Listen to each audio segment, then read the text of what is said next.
மாண்புமிகு அவைத்தலைவர் அவர்களே, 2025ஆம் ஆண்டுக்கான பாதுகாப்பு பற்றிய எனது பகுப்பாய்வு மற்றும் பரிந்துரைகளை இந்த அவையிலே எடுத்துரைக்க விளைகின்றேன். இந்த அரசால் முன்வைக்கப்பட்டுள்ள பாதுகாடானது பொருளியல் மாற்றம், எண்மமயமாக்கல், சமூக நலன் விரிவாக்கம் முதலியவற்றை இலக்குகளாக கொண்ட பல நல்ல திட்டங்களை முன்வைக்கின்றது.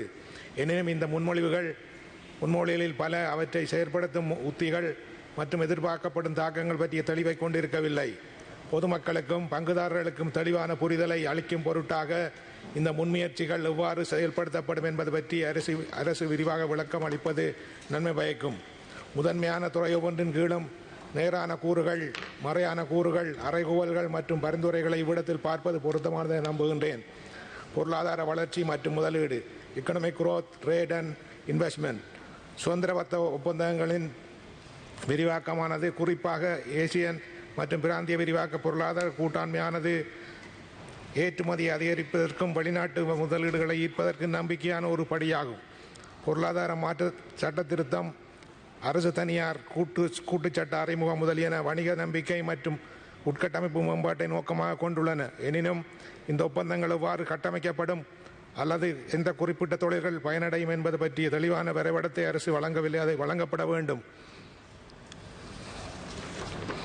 மேலும் குறைவான பயன்பாட்டில் உள்ள அரசுக்கு சொந்தமான நிலங்களை குத்தகைக்கு விடுவதானது பொருண்மைய உற்பத்தியை ஊக்குவிக்கும் என்றாலும் தவறான பயன்பாடு அல்லது ஊழலை தவிர்க்கும் செயல்முறைகள் வெளிப்படையானதாக இருக்க வேண்டும்.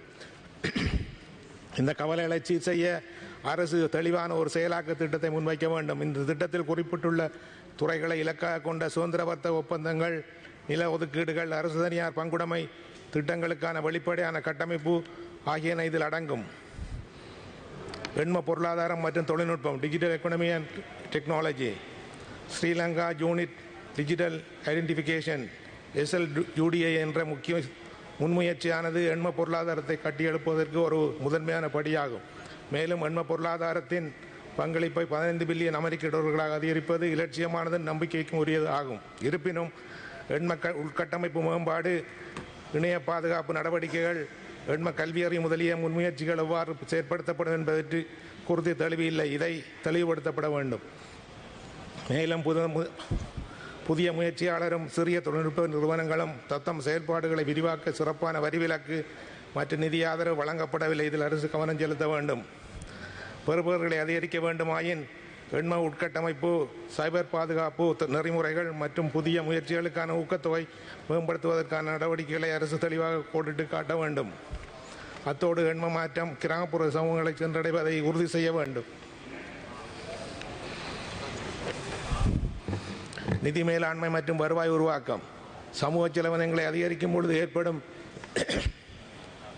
6.7% மொத்த உள்நாட்டு உற்பத்தியை GDPயின் பற்றாக்குறையை கட்டுப்படுத்துவதை இலக்காக இந்த பாதுகாடு கொண்டுள்ளது.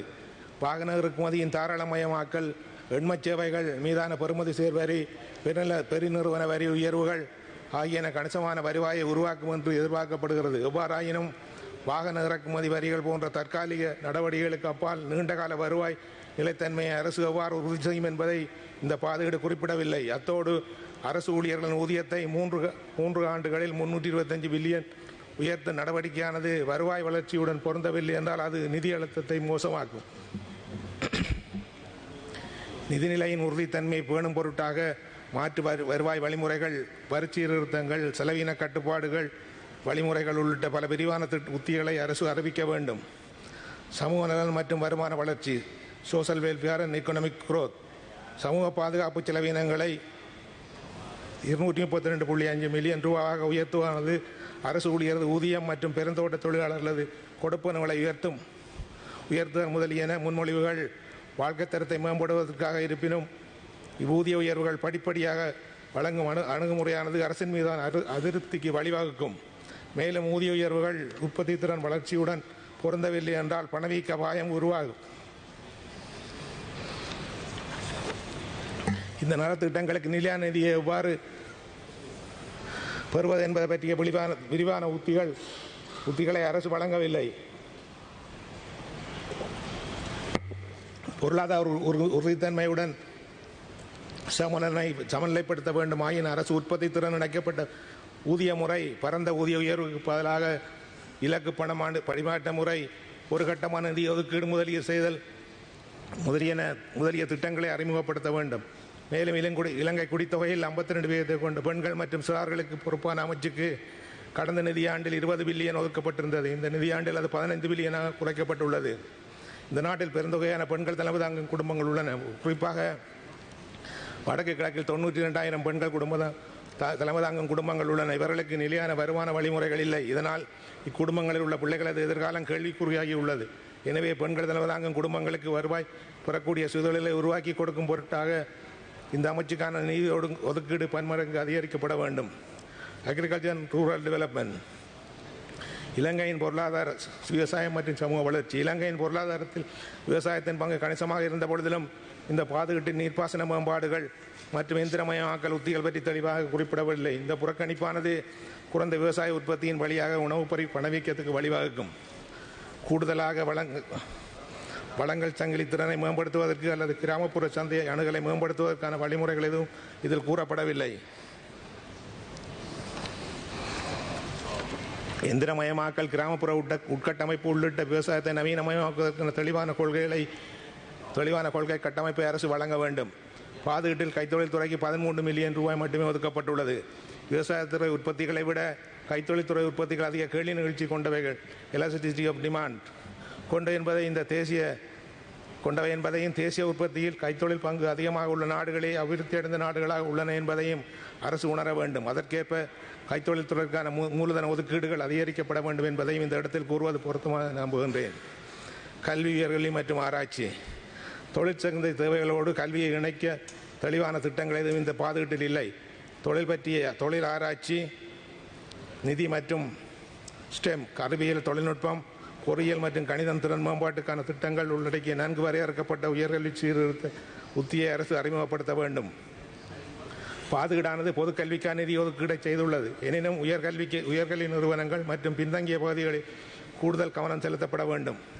வடக்கு மற்றும் கிழக்கு மாகாணங்களில் அமைந்துள்ள பல்கலைக்கழகங்கள் உள்ளிட்ட நாட்டில் உள்ள பெரும்பாலான பல்கலைக்கழகங்களில் மோசமான உட்கட்டமைப்பு மற்றும் வரையறுக்கப்பட்ட ஆய்வு நிதியினால் பாதிக்கப்பட்டுள்ளன.